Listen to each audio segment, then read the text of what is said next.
So, welcome to the last installment of Aaron Dates for a long time. And new place. And you guys always see me in a t-shirt because I'm always like basically going to bed whenever I film.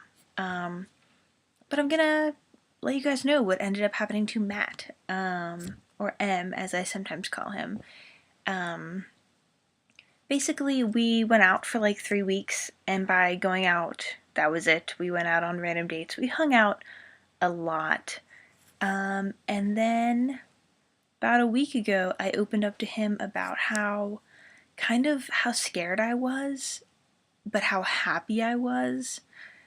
And he never talked to me ever again. And obviously, it's bothering the crap out of me, but not for the reasons that everybody thinks, I don't think. All of my friends, because they've watched me get so happy, are just like, Aaron, he's a fucking douchebag. Just, he's a liar, he's a loser. Let go of it, you know? But they've been there for me, and it's been amazing, so thank you guys if you're watching this. But honestly, what really bothers me is that he is a good guy, and good guys don't do this. And I get that most likely things are moving way too fast for him. I develop feelings pretty quickly, and I think instead of telling me, hey, I need it to be slower, because he had already said he really, really liked me. I had met his friends, I had met his family. I mean, it was moving fast. Instead of telling me, he just stopped talking to me. And if anybody is wondering, that is not the way to do that. You could have said, hey, I'm not feeling it. You could have said, hey, I want to slow it down. You could have said, hey, I just want to be friends for a little while to make sure that these feelings are real. Anything other than just stopping talking to somebody, especially after they let you into their heart. Like, holy crap, did you just do that? We had spent that night talking about his dad, who has passed away. I mean, it was intense. Like, we had shared, and my mom says that sometimes guys just get spooked, or they face conflict, which we also had conflict, and then they just stop talking. And that one of my uncles actually handles it that way. And I was like, my uncle is an awesome person, but that's a flippin' douchebag move. And so I guess that's a thing that some people do. They just stop talking. And then the more I thought about it, the more people I know who just shut off.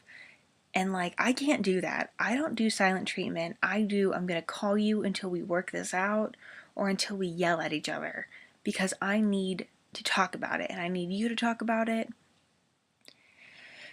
But yeah, so that's how I solve things. That's obviously not how he does it, but it's hard because one of my best friends is like, you know what, sometimes words are just words, but I know that they weren't. Looking back over the past, since February when I started dating, I can see the douchebags that I dated. I can look back and I can see it because hindsight is 2020. It's true, guys. It's just true, especially for me. I can look back at all of my relationships, friendships, everything, and just, it's clear as day. But with Matt, I still see a good guy. And that's why I'm torn, because good guys don't do this. And I get that we all handle situations badly, and that kind of helps.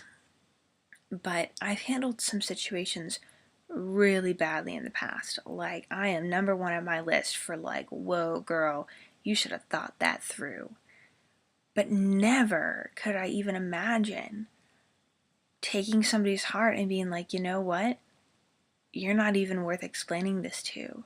Or saying, hey, I'm not man enough to even try and tell you what I'm gonna do. Because I wondered for a week what was going on. I texted him, I called him, and I don't call anyone.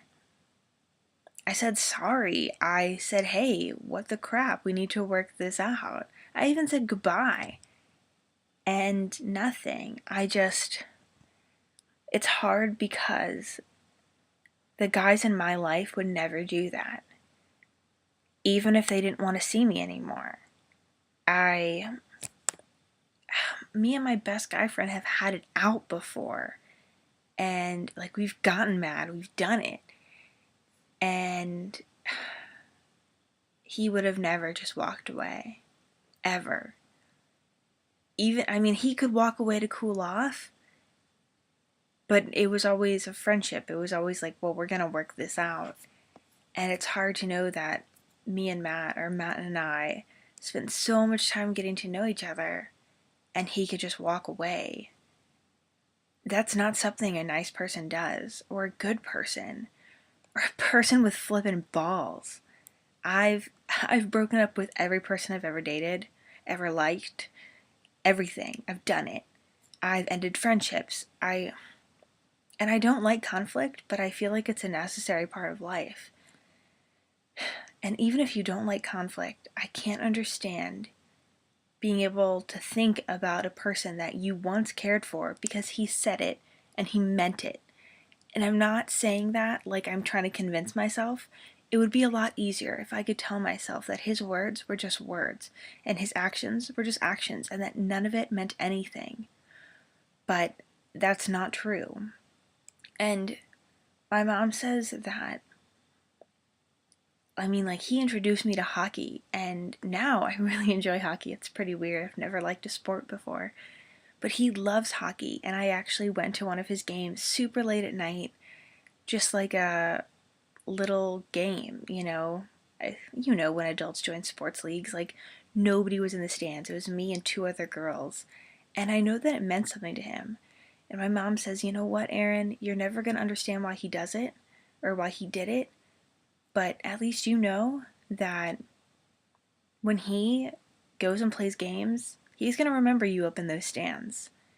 And I know that needs to make me feel better, but sometimes it does and sometimes it doesn't. I just get so wrapped up in the why. Just why could he do that? Why wasn't I worth more? I understand when people don't like me, or don't, like me.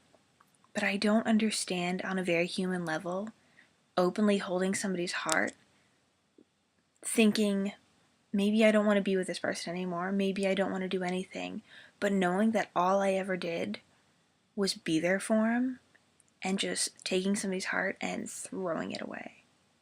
I can't explain that. I really can't. And it's one of those things that a lot of women will talk about, like, how come he never called me? I feel like I'm finally one of those females. And this is what makes us crazy. It is. It's the wondering. It's the saying, what did I do? And a lot of the times I could look back and say, oh, I probably did this or I probably did that. But this was new. This was 3 weeks of me trying and him trying. And I didn't do anything. I can honestly say from the bottom of my heart that one day when he looks back on this, all he's going to see is somebody who tried their best and who was willing to love him. And I know that he's going to look back, hopefully, one day and think, wow, I fucked that up. Because I don't have regrets with Matt. But he should have a regret. And not the fact that he lost me. Because honestly, if that's the way that he handles problems, this was bound to not work out. But he is going to look back and think, wow, I crushed someone. And hopefully guys know that that's what you're doing. The wondering is the worst. Everybody deserves to be let down in some sort of way, not just left wondering if you're fucking dead. Especially not a guy that's held your hand and kissed your cheek and cuddled with you on the couch. Like, it would be different if we had a humongous fight, but we didn't.